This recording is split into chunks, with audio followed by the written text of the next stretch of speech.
O que acontece quando a gente come muita proteína de uma vez só? Pode ser naquele churrasco em família no final de semana, ou quando você acabou de tomar a sua dose de whey. Imagina que logo em seguida te chamam para o almoço e você vai e come mais proteína. Será que toda essa proteína vira gordura ou aumenta os nossos músculos, né? Você ganhar mais massa muscular. Bem, o último ano trouxe um estudo que talvez possa ter trago uma resposta. E essa resposta vai te surpreender. Fala pessoal, meu nome é Fabrício, eu sou nutricionista pós-graduado em nutrição esportiva e eu trago aqui no meu canal conteúdo sobre saúde, nutrição, qualidade de vida e esporte. Claro, sempre tentando me basear na ciência e não dando orelhada aqui falando qualquer coisa. Se você por acaso ainda não está inscrito, eu peço para você se inscrever aqui no meu canal e, claro, compartilhar esse vídeo para alguém que possa usar essa informação e que precise dessa informação. Bem, antigamente as pessoas pensavam que o limite para ser absorvido, né, a proteína seria mais ou menos 40 gramas. Quando você consome algum tipo de fonte de proteína, isso não ultrapassaria esses 40 gramas. A partir daí, você estaria teoricamente queimando ou oxidando esse excesso de proteína. Não teria benefícios adicionais. Por isso, acreditava-se que era preciso então comer proteína ao longo do dia de maneira fracionada em várias refeições. Mais de 40 gramas de proteína seria, na verdade, um desperdício e não um benefício. Pensando, por exemplo, na hipertrofia, né, no crescimento muscular.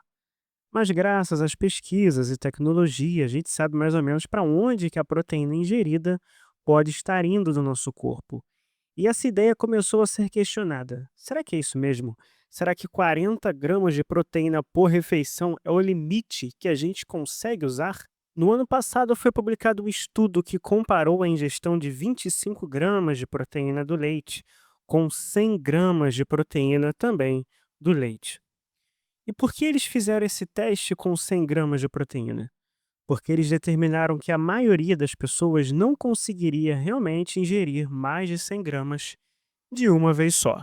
No estudo, eles colocaram os sujeitos da pesquisa para fazer um treino depois da musculação. Então, foram divididos em dois grupos. Um grupo tomou 25 gramas de proteína e o outro grupo tomou 100 gramas de proteína de uma vez. Nos estudos anteriores, eles nunca tinham observado por mais de 4 a 5 horas para ver o que aconteceria. Já nesse estudo, eles ficaram testando as pessoas por 12 horas sem parar. E para onde foi essa proteína consumida? Como que ela foi metabolizada e trabalhada pelo nosso corpo e pelos nossos tecidos? Antes de trazer o resultado, vamos falar das 4 etapas da proteína.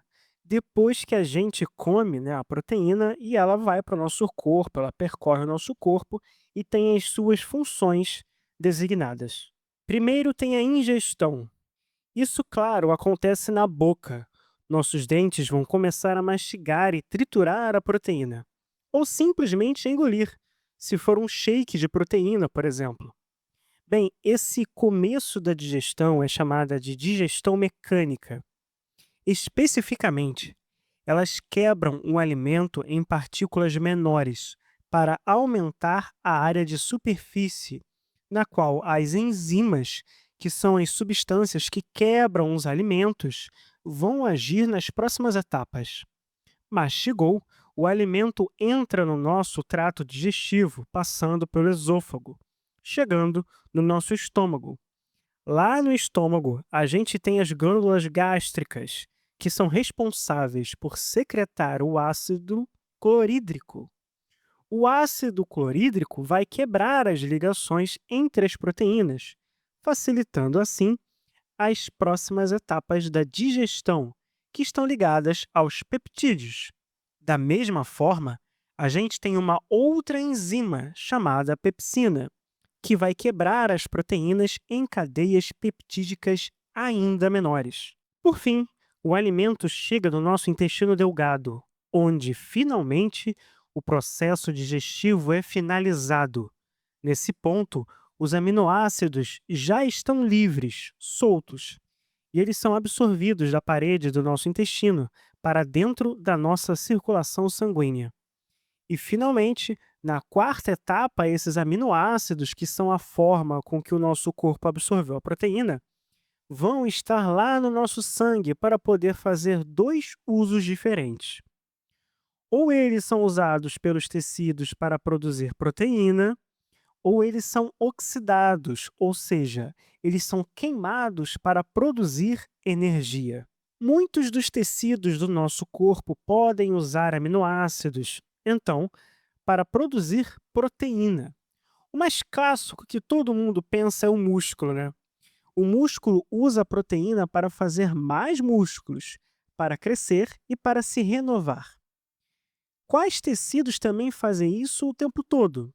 Bem, o cabelo e a unha, por exemplo. Por outro lado, a proteína pode ser queimada ou oxidada para produzir energia. E como que isso acontece?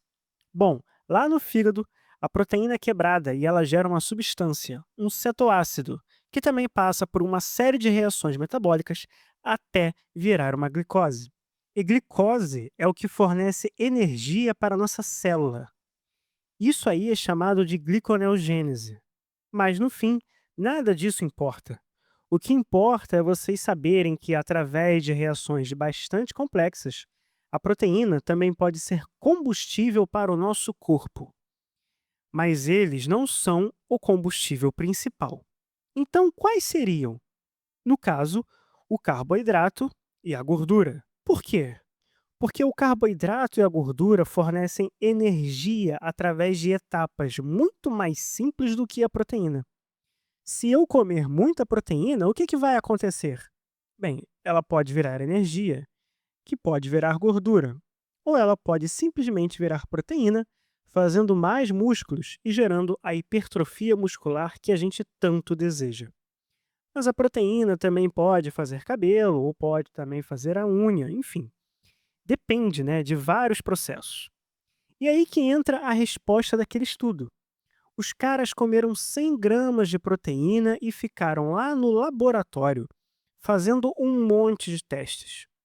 E para examinar o metabolismo da proteína, eles coletaram sangue, fizeram biópsias musculares e usaram esse marcador que mostrou onde exatamente aquela proteína ingerida estava lá dentro do nosso corpo.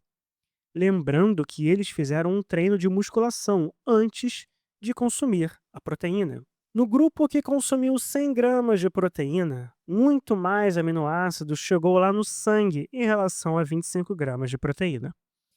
4 vezes mais aminoácidos, exatamente o que a gente esperava, né? Então, tudo foi absorvido. E aí, no mínimo, proporcionalmente, a mesma quantidade de proteína passa para o sistema digestivo e chega à circulação. Então, entre 25 e 100 gramas de proteína, tudo é absorvido. Agora, a passagem dos aminoácidos da corrente sanguínea para os tecidos é que responderia à seguinte dúvida: se vira gordura ou se vira músculo.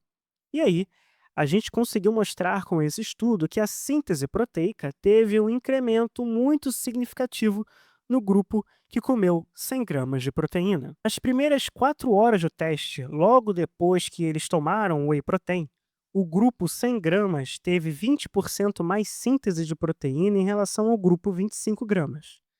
Entre 4 horas de teste e 12 horas de teste, o grupo de 100 gramas teve 40% mais síntese de proteína do que o grupo de 25 gramas. A liberação de aminoácidos na corrente sanguínea, ou seja, a quantidade de aminoácidos lá no sangue, foi maior no grupo 100 gramas até o final das 12 horas. Mas uma coisa importante, tá? Ter maior síntese de proteína, eu não estou dizendo que teve mais hipertrofia muscular.